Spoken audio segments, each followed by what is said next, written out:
Do you feel like you was falsifying information? Yes, ma'am. I had to bring it to me. Yes, ma'am. Okay. Do you think you violated policy? Yes, ma'am. You do? Which one? The reports inaccurate. Over the years, we've seen officers bluff, bend, and bulldoze their way through situations, but when they are finally caught, yeah, that's when their lies start to fall apart. And in this video, we'll witness those exact same moments. I would just like to apologize for the event that occurred. I took a chance at a job where it's life or death every day. In January 2019, officers pulled Gregory Griffin over for speeding, expecting nothing unusual. But one look inside his vehicle and saw a gun. It changed the tone of the stop instantly. Turn off the vehicle. Turn it off. Turn off the car. Wow. Turn off the car. Wow. Sir, turn off the vehicle. Turn off the vehicle, sir. Turn it off.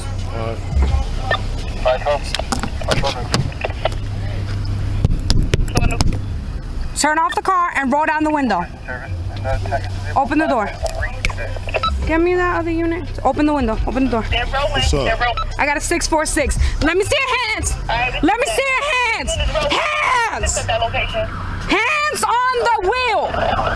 Let me see your hands. Hands on the wheel. The car's off.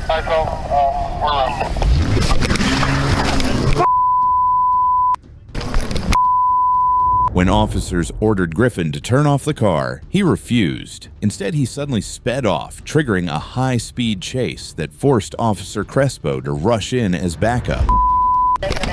Be advised, the vehicle took off.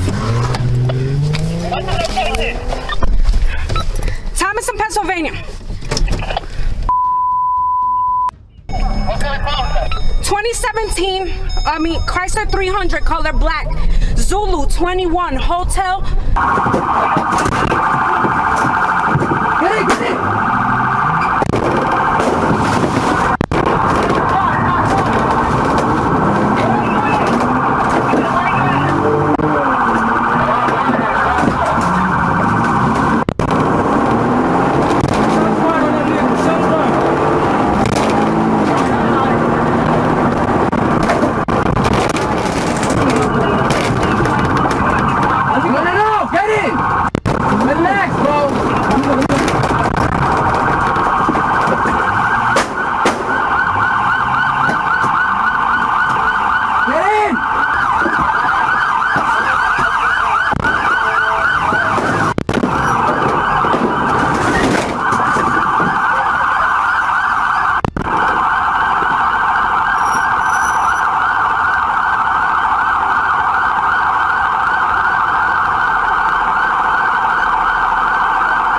Officer Cresbow discharged his weapon at the moving vehicle at 3 different spots along the route, an action that instantly escalated the entire pursuit.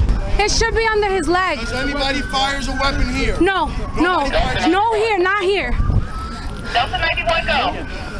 I think you need to start moving these cars so the bus can get filled. Alright, units, as for Delta 191, you want you guys to stop moving the vehicles so the bus can get through. Cap, when the six shots fired, Who's 599? 599. You're 599. You're chasing. Did you shoot? No, I didn't shoot. Who shot? Who shot? Cresbow shot. Cresbow shot. No, they shot. Cresbow shot, and they're gone. Who's dead? Listen, the best part is no officers are hurt. Right, no yeah. officers are shot. Right. Yeah, that's all that matters. Yeah, Cresbow's okay, and so is Ortiz.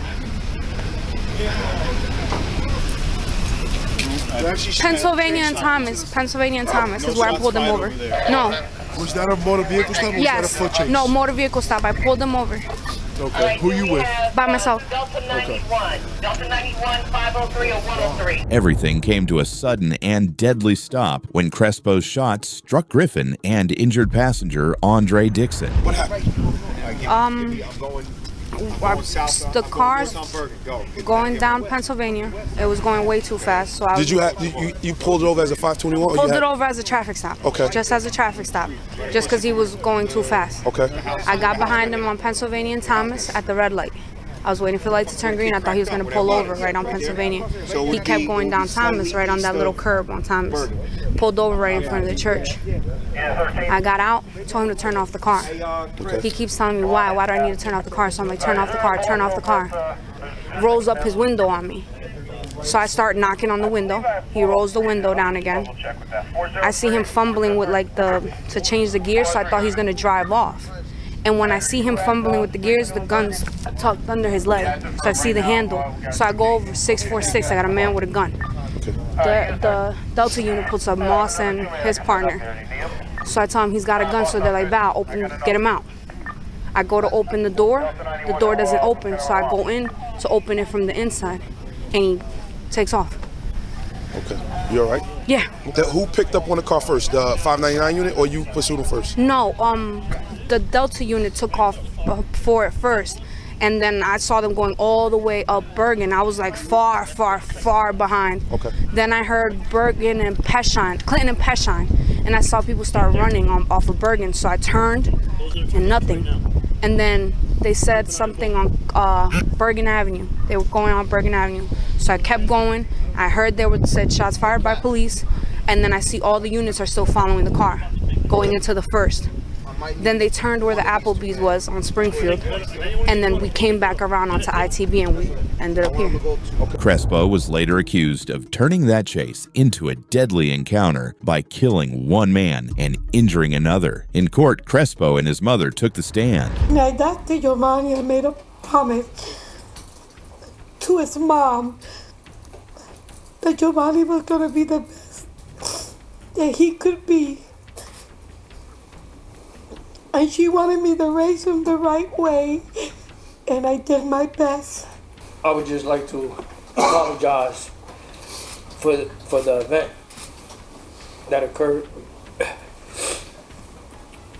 to the victims, to my family that I put through, everybody that been going through hard times because of this. I took a chance at a job where it's life or death every day. And the thin blue line really is just the line.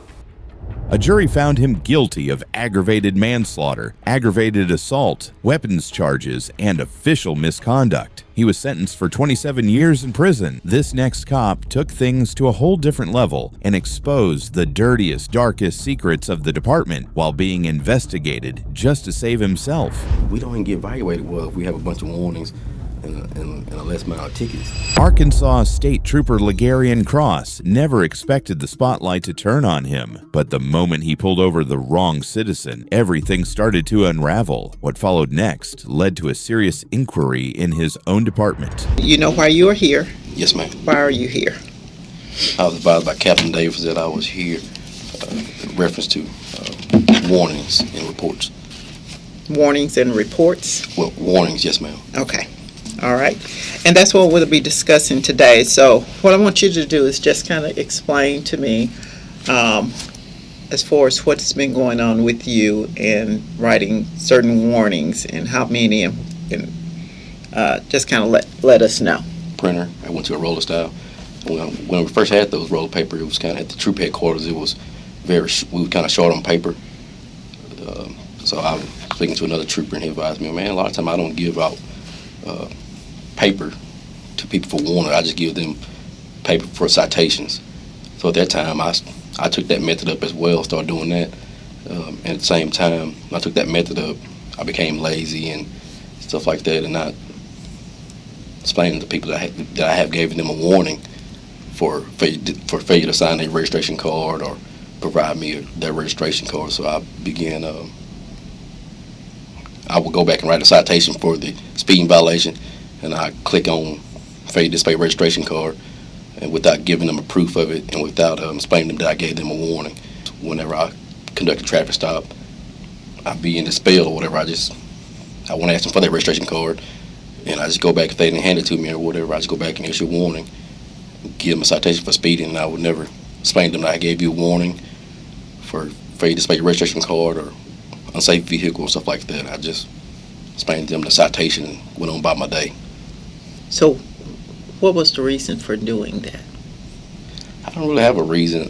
One of the reasons was because I wanted to give them a piece of paper was because I believe I didn't want to run out of paper, but that's still not a reason. I just think it was just reckless and just negligent, being lazy and stuff like that. Okay. So, what was your reason for even printing it? I don't really have a reason. I guess because when I was sitting there, I was like, well, I don't have the registration card. I click on it and give me the registration card and just get a warning out of it. But other than that, I don't really have a reason to. Trooper Cross faces serious accusations of issuing fake warnings just to meet his quota. But what happens when the truth finally comes out and exposes the corruption? There's got to be a reason for you doing this. There's got to be a reason for you to print this even when you did not even ask for it, request it. Yes, ma'am. They Just to didn't get that present warning. it. Yes, ma'am. So it's just to get a warning? Yes, ma'am. Okay, so you just showing activity? Yes, ma'am. Okay. How often were you doing that? Probably like every day. That wasn't every time I didn't ask for the registration card that I did not go do that. There was times every day like I was not not giving them a copy of their warnings or explaining to them that I gave them a warning or give them a copy of it. Just about every day. That was my practice. Okay. Like every stop I had, if I could stop them for speeding, I'd click if they didn't give me the registration card, I'd click. There was a lot of times I did ask. I don't have an exact number, but I call myself go back and watch some of my videos after all this came out. But some of them, a lot of them I did ask for registration card and they didn't provide it to me. And whenever they didn't provide it to me, I go back and I click failure to display registration card.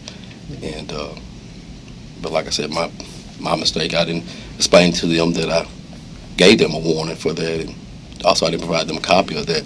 It's obvious that the corrupt cop thought he would never be questioned over his behavior, but when the investigator asked the critical questions, he quickly realized there was no way to hide the truth. So every time that you were talking to people, if they didn't give you a registration card or you didn't request it or you didn't see it, even if they did give it to you, did you just go and do it anyway? Yes, ma'am. Yes, ma'am. If they gave it to me and it wasn't signed, and if it was signed at the back, I didn't click failure to display registration card. Then, if it was signed at the back, I didn't. Or if they handed it to me, I wouldn't. So this became a habit of yours? Yes, ma'am. And were you intentionally doing this to pad your reports? I To don't create more numbers? I really won't know that. I think I just got reckless with it and just became a habit. Explain that. What do you mean reckless with it? Because I became lazy by not printing that paper off and taking the time out to explain to them, hey, ma'am, I gave you a warning for this or I gave you a warning for that. I just give them a citation and go on by my day. Okay. But you didn't have to provide that warning in every one of those situations, did you? No, ma'am, and there were times I didn't. I mean, was there a need to even provide it, every one of those situations? No, ma'am. And there were times I didn't. There were times I didn't click on it every time. I had to go back and watch my video to tell, but majority of the time, yes, ma'am. What made you do it for some and not others? I don't have a reason. Okay. Were there other charges that you would write a warning if they didn't do something? I mean, is that the only one, the registration? Yes, ma'am. Just registration, or if I see they got a cracked windshield or something, I would write them unsafe vehicle or something like that. Or if they have a license plate light out, I'll write that, but usually just those two. Cross's expression said it all as the investigator pressed him harder. His lies were exposed, and the downfall was only just beginning. I didn't think, because I was just giving them a warning for the situation. Now that it was brought to my attention, I felt like, I should have explained to them that, hey, I gave you a warning for, for this or that, so they can correct the problem. And what if they didn't have a problem? You didn't request their registration, so why would you think they would have a problem? Yes, ma'am. Did you think that was a problem? Yes, ma'am. Yes, ma'am. On whose part? Yours on or theirs? On my part. I pulled your numbers in advance, and it looks like you got an abundant amount of failed to display vehicle registration. I went back for over about a year. Yes, ma'am. You've only been doing it for about 6 months? Yes, ma'am. That's all I can think of, but because that's by the time the guy told me, hey, that you don't have to give them the warning and stuff. Did you ever just arbitrarily just click on any violation even though it did not exist? No, ma'am. Do you feel like you was falsifying information? Yes, ma'am. After it brung it to me, yes, ma'am. Okay. Do you think you violated policy? Yes, ma'am. You do? Which one? The reports inaccurate and stuff like that. Okay. Even after admitting to falsifying records, the officer shows zero concern. What he reveals next takes the situation to a whole new level. If you stop me and ask me for my registration, and I show it to you, but I have failed to sign back there, Yes, sir. are you saying that's where you would issue? The fake registration. Yes, sir. If it would have been signed, I would have shown it to you, Then no. Yes, sir. but you wouldn't have brought me a copy of that. No, sir, I wouldn't have. And it's just, and like I said, it's stupid on my part. I don't have an excuse for it. And what about any citations? Did you ever falsify any No, ma'am, citations? never any of those. And do you know if anyone else is doing anything like this? I don't know anyone else that that's doing the same thing and want to advise them or stuff like that. But I do know that, I was, that. Okay. And is there anything else that you want to add that you think we need to know about? I can't think of anything else. I mean, but How about you? No, ma'am. All right. We'll go ahead and end our interview. Time now is 11:43 a.m. Give us just a moment to meet, and we'll get right back with you. Yes, ma'am. Unless there's something. You can stay want me here. to stay? No, you stay right here. and let me explain on that right there. Every time I did it, like when I asked for it. If I asked for it and I didn't get it, I would do it. But kept, there was some times that I didn't even ask for it. Right. And I went back and I got back to my car and it was my fault again. I was back there at the car and I don't have it back there, so I don't have the registration card, and I just click just get the contact. Okay. But like the captain explained to me, you can't do that if you didn't ask for it. Right. Because it's upon offer. But I go back and watch my video and probably sprayed every last one of them, and I don't. And maybe there's some like that. I don't think there's all of them like that. Everything about his attitude shows the culture enabling this conduct. He realizes he's messed up, but still attempts to excuse it. Extremely pathetic. But Sometimes there I ever didn't. times that you were thinking that if I don't ask, then I have a contact, but if I ask, they may provide it and have it signed, and I won't be able to get a contact off of that one. I never had that thought because it was just a Okay. warning to me. I don't. Actually, we don't even get evaluated well if we have a bunch of warnings and a less amount of tickets. So I already know that. I try to always, if you go back and look at my record, I've always tried to keep my tickets kind of balanced with my warning, because a lot of times you get frowned upon if you got 140 warnings and 30 tickets. Okay. So I try to keep it. It won't never. Okay. So I try to keep it kind of balanced. Did you think it was a problem even before this was brought to your attention? To be honest with you, ma'am, I really didn't. I didn't think nothing about it. But I look back at it, yeah. If I got a warning, I want somebody to tell me, hey, I gave you a warning for not signing your registration card back. And every time, sometimes I did, tell them, hey, you need to sign this back. But majority of the time I didn't.